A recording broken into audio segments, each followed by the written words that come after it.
Hi guys, and welcome to another video.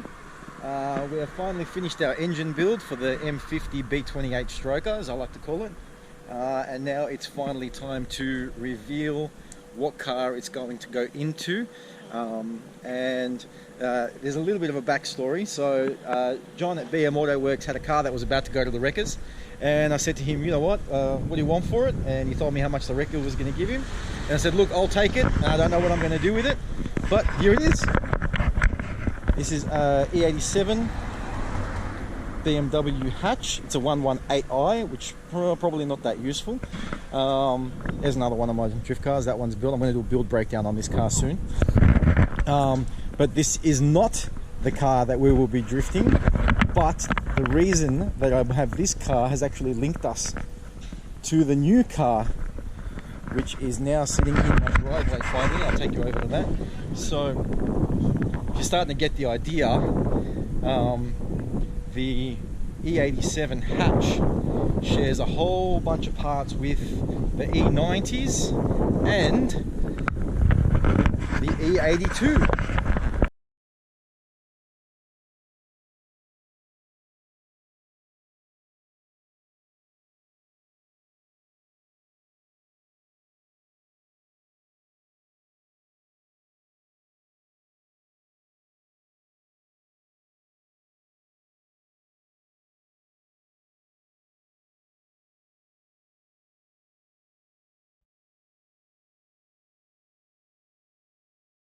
So this is previously a 125 coupe.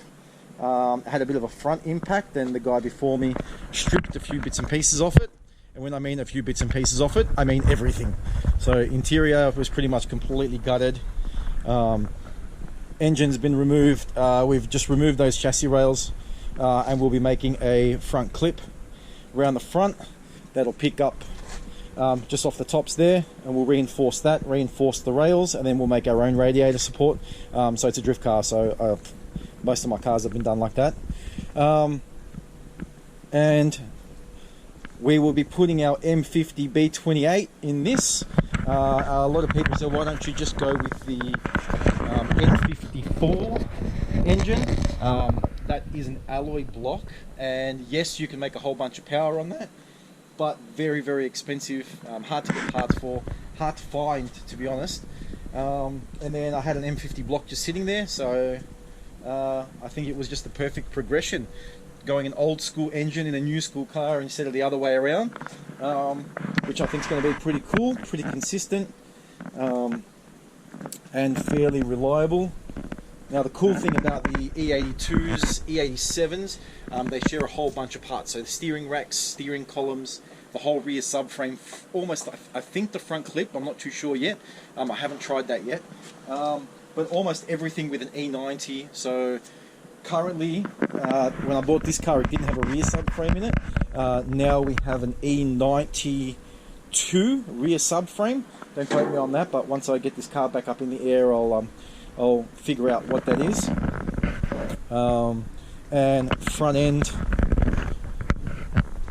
even if you look up, which I'm not going to do WiseFab, but even if you look up WiseFab, you'll find that it says E90 with an X next to it, E80 with an X next to it, which means that the same WiseFab kit fits on the E82 as fits on the E90, E92, and predominantly the E92 is what everyone's using in Europe right now. So the Eurofighters, and there's a whole bunch of body kits and stuff available for them. Not so much for the E82, but I guess that's the price you pay for being a little bit different. My other car is the FDRX7, so there's a whole bunch of parts I can't get for that car. And if I can get them, they're just super, super expensive. So we're hoping on building this into our competitive car for 2022. Now the good thing is, for some people, the interior being completely stripped may be an issue, but for us, we plan on building a nice 6-point roll cage. So we'll go 6-point front door bars, and we don't actually have to do any of the hard work to actually strip down the interior, so we can start building the roll cage. It's already been done for us. So even if I did buy this as a complete car, it would be then sitting back in this exact condition. To, would have to strip it all down, pull out engines and gearboxes, There's some stuff I want to do with the subframe, some strengthening. You know, all the interior would have had to come out. All of the mechanicals pretty much would be exactly like this. We'd have to strip it all the way back down to this to get the cage done, because predominantly all we really need is cage, harnesses, some seats, and then obviously all the steering. It did come with the dash and a whole bunch of other bits.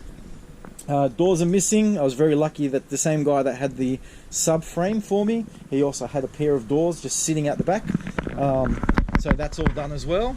So I'm excited for this build, to be honest, because pretty much this will allow me to start competing again. If you've seen my RX-7, which I also do a build breakdown on the channel, it's just getting super expensive to drive it. Last time I took it out, I smashed the bonnet on it. And a bonnet, I haven't even been able to find a bonnet for under $1,000 anywhere yet. And the E82 will allow me to compete and obviously keep the budget down. And I'm also not going to be worried about banging this car up.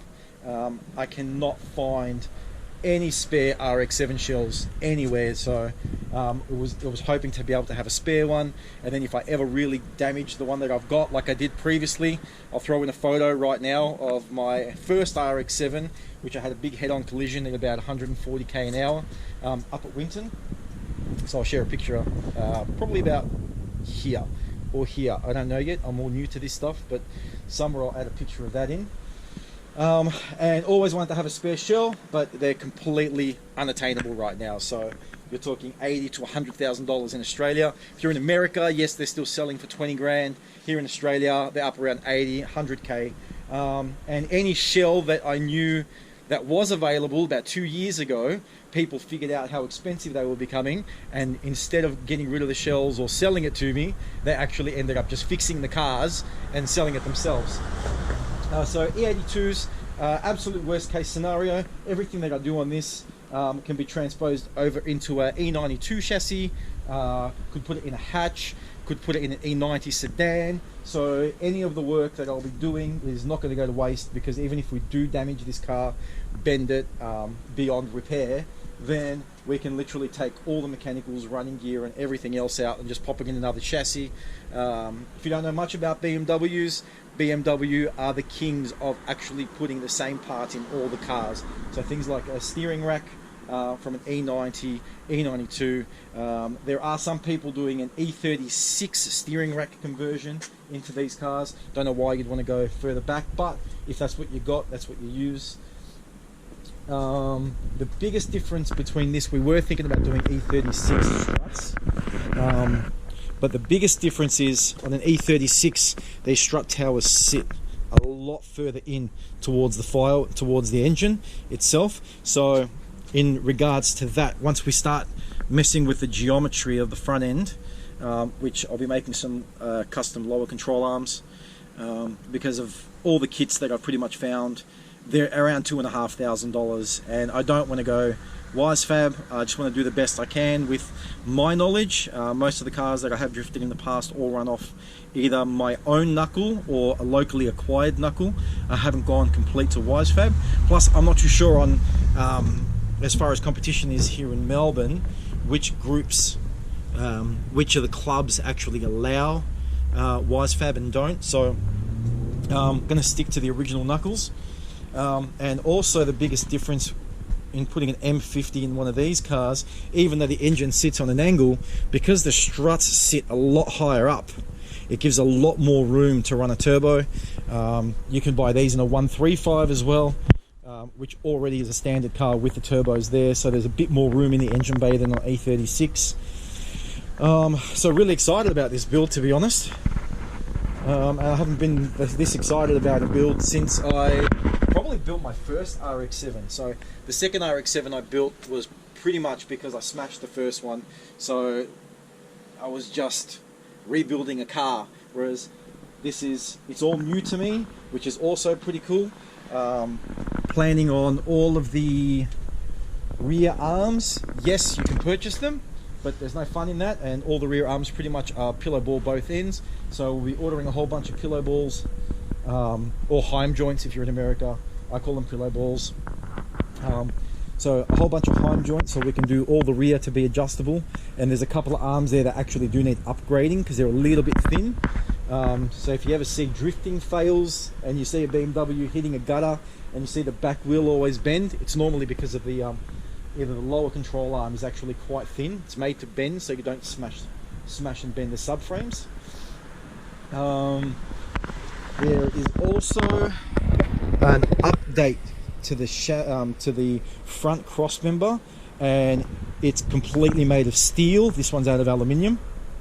Don't see too many people doing that, and I don't think we're going to go down that path. I have a feeling that that's going to completely blow the budget. And I guess that's about it. So we will probably have to organise to do some work on this soon. First thing that's going to happen is we're going to pull apart this whole front subframe, take it all out. I want to get all the measurements for the lower control arms, because these, just like the Mustangs as well, there's a whole bunch of Mustangs that run the same setup. It's got 2 pivots, so that's the front one there and lower one there. We need to convert this to a single pivot. By doing that, that also shortens the distance between the actual pickup and where the tie rod will go, so that should automatically give us some better steering angle. But then looking at how close this wheel's sitting here to the firewall, we're obviously going to have to extend that probably 50 to 60 mil. What else? Well, look, and again, the reason why this has become attainable is because I did end up buying that hatch, and everything from pretty much the front fender and forwards is exactly the same. The doors are different, the rear end as far as the panels are concerned is different, but mechanically everything is exactly the same. And then I guess that's what's going to make this a really good car. Cheap, and when I mean cheap, I mean, you know, easy to attain parts, whereas obviously the harder parts are getting to find. Even E36s, big shout out to Mike Blake on that one. E36s are getting really hard to find, especially the coupes and the sedans, even the sedans, but the coupes are getting really, really expensive now here in Melbourne as well. I'm very, very blessed that I've got 3 compacts, three compacts, and I purchased those quite cheap. One for a slab of beer, obviously quite some time ago, and now, like I said, the market's gone absolutely crazy on the E36s, and hopefully the market doesn't catch on to these too quickly, so therefore we've got a couple of years up our sleeves of having some affordable drifting, we'll call it. So next episode we will probably be pulling the subframe apart, then also doing some measurements.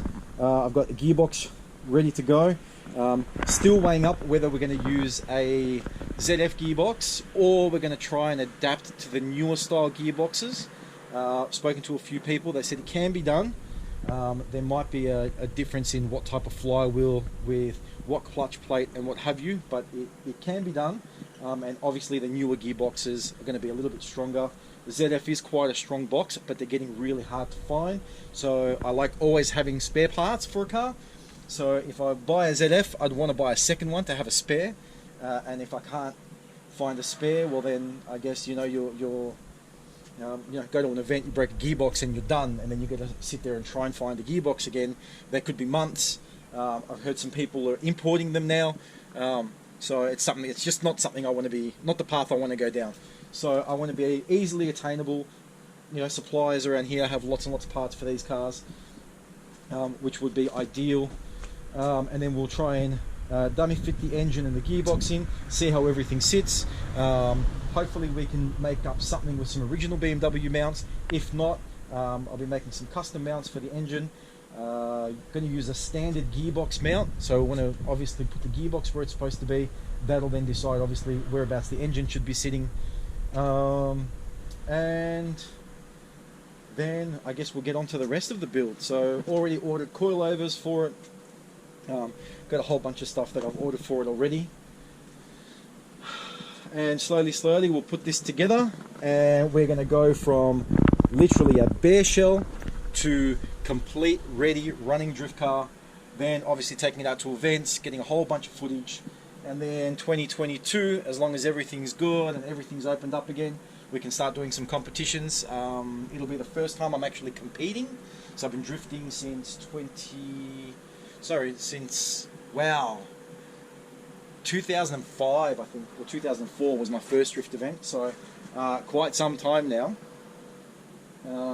So this will be the first time in 15 odd years that I will actually be competing. So I'm really excited about that, and I hope you can join us on the journey. So better get this inside the workshop, and then I'll see you in the next one. Thanks for watching.